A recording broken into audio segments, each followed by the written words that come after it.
warahmatullahi wabarakatuh. Waalaikumsalam warahmatullahi wabarakatuh. Selamat siang anak-anak ibu semua. Siang, Bu. Gimana kabarnya hari ini? Baik, Bu. Baik, alhamdulillah. Sebelum kita mulai pembelajaran hari ini, alangkah lebih baiknya untuk kita berdoa terlebih dahulu. Kepada ketua kelas dipersilahkan. Bersiap, berdoa dimulai. Selesai. Memberi salam. Assalamualaikum warahmatullahi wabarakatuh. Waalaikumsalam warahmatullahi wabarakatuh. Kepada ketua kelas, hari ini siapa yang tidak hadir? Hadir semua, Bu. Hadir semua, alhamdulillah.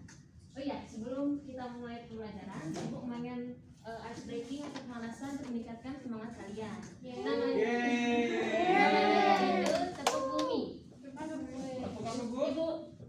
Ibu praktekkan terlebih dahulu ya. Ya, Bu. Tepuk bumi. Bumi ini tempat kita, harus dijaga sama-sama. Aku ini cinta bumi. Oke lagi ya. Tepuk bumi. Bumi ini tempat kita, harus dijaga sama-sama. Aku ini cinta bumi. Baik, karena sudah meningkatkan semangat kita akan masuk ke pembelajaran hari ini ya. Ya, Bu.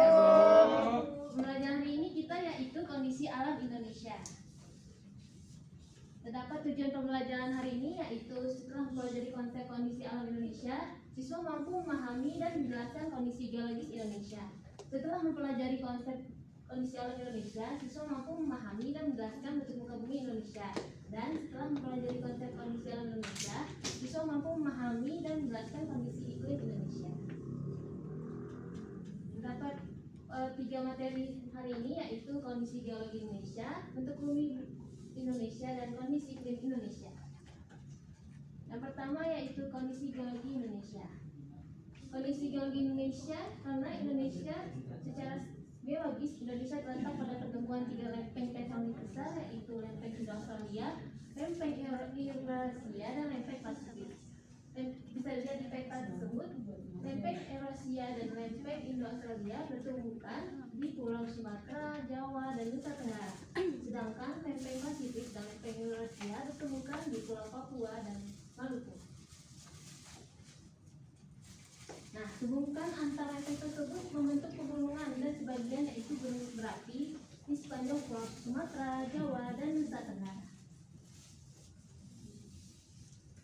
Nah, selain terbentuknya pegunungan dan gunung berapi, hubungan antara lempeng juga menghasilkan fenomena gempa bumi. Gempa bumi tersebut terjadi karena adanya lempeng yang saling bertumbukan, kemudian menghasilkan getaran yang getarannya tersebut sampai ke permukaan bumi. Nah, sebelum ibu lanjut, siapa yang tahu jenis-jenis gempa bumi? Iya. Ada gempa tektonik dan gempa vulkanik. Betul ya, jawaban biasa. Nah, gempa bumi terbagi menjadi dua, yaitu gempa tektonik dan gempa vulkanik. Gempa tektonik yaitu gempa yang terjadi karena adanya pergerakan lempeng tektonik, dan gempa vulkanik terjadi karena adanya aktivitas gunung berapi. Selanjutnya yaitu bentuk muka bumi. Nah, bentuk muka bumi Indonesia ini dapat dibedakan menjadi dataran tinggi, dataran rendah, bukit, lembah, gunung, pegunungan, dan lain sebagainya. Di foto tersebut ini gunung, yang ini bukit, yang itu dataran tinggi, dan yang satunya lagi dataran rendah. Nah, pada peta fisiologis yang di PowerPoint ini menunjukkan persebaran bentuk muka bumi Indonesia yang beragam. Dapat dilihat dari warnanya. Dataran rendah yaitu berwarna kuning, dataran tinggi berwarna oranye, dataran perbukitan berwarna hijau, dan dataran pegunungan berwarna coklat. Kondisi iklim Indonesia. Ayo ibu mau tanya nih, iklim Indonesia itu iklim apa sih? Tropis, betul sekali. Kenapa tropis? Karena Indonesia terletak di garis khatulistiwa, sehingga Indonesia termasuk ke negara beriklim tropis yang hanya memiliki dua musim saja, yaitu musim hujan dan musim kemarau. Selain itu, kondisi iklim Indonesia juga dipengaruhi oleh angin muson. Angin muson adalah angin yang terjadi karena adanya perbedaan tekanan udara antara samudra dan benua. Nah, sebelum berlanjut, apakah ada yang tahu jenis-jenis angin muson? Saya guru. Iya, Pia. Ada angin muson barat dan angin muson timur. Tuh, Pia. Jawabannya Pia. Nah, angin muson barat yaitu berasal dari benua Asia dan benua Samudra Pasifik menuju ke Indonesia yang membawa tekanan udara yang membawa uap air yang banyak sehingga terjadi musim hujan di wilayah Indonesia antara bulan Oktober sampai bulan April. Sedangkan angin muson timur yang berasal dari benua Australia dan gurun Australia menuju wilayah Indonesia membawa uap air yang sedikit sehingga terjadi musim kemarau di wilayah Indonesia antara bulan Mei dan September. Nah, selanjutnya apakah ada yang ingin bertanya? Saya Iya, Yasmin. apa perbedaan dataran tinggi, gunung dan pegunungan? Pertanyaannya sendiri ini sering kita dengar ya, dan kita saling bingung gitu. Perbedaan gunung dan gunungan, dataran tinggi dan pegunungan itu apa?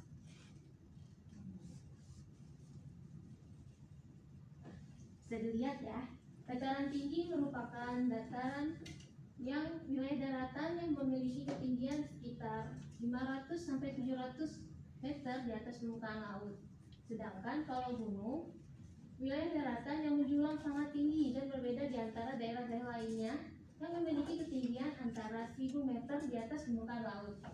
Sedangkan dan pegunungan, wilayah sekumpulan atau serangkaian gunung dan bukit yang memiliki ketinggian antara lebih dari 1000 meter, 1000 sampai 1500 meter di atas permukaan laut.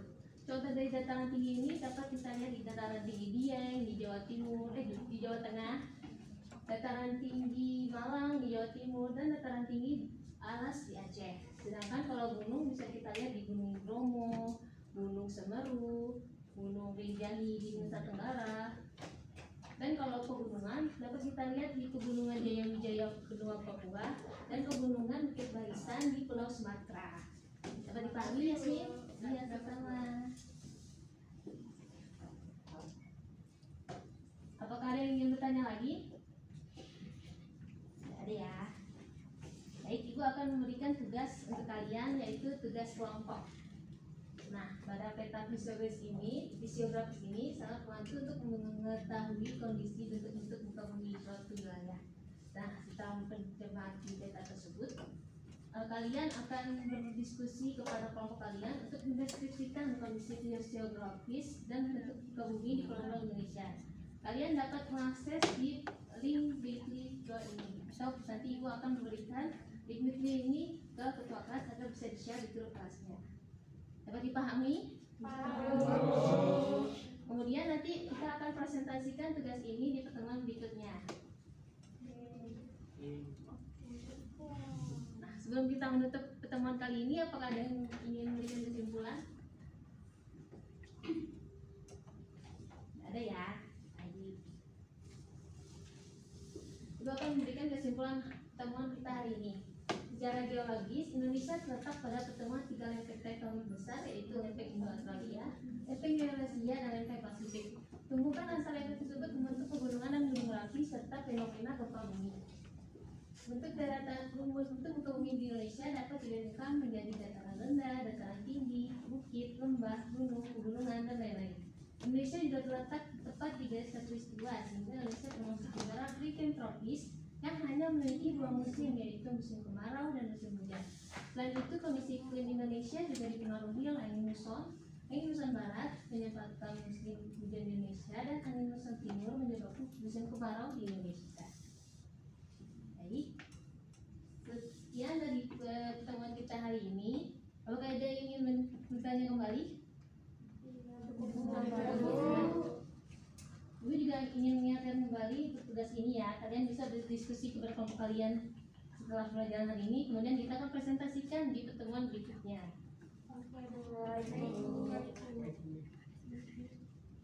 Baik, sebelum kita menutup pelajaran hari ini, Ibu akan meminta tolong kepada kelompok kelas untuk menyiapkan kembali. Bersiap, berdoa dimulai. Selesai. Memberi salam. Assalamualaikum warahmatullahi wabarakatuh. Baik, bersama terima kasih untuk kalian yang mencermati pelajaran hari ini. Ibu tutup pertemuan kita hari ini. Kurang lebihnya mohon maaf. Wassalamualaikum warahmatullahi wabarakatuh. Waalaikumsalam.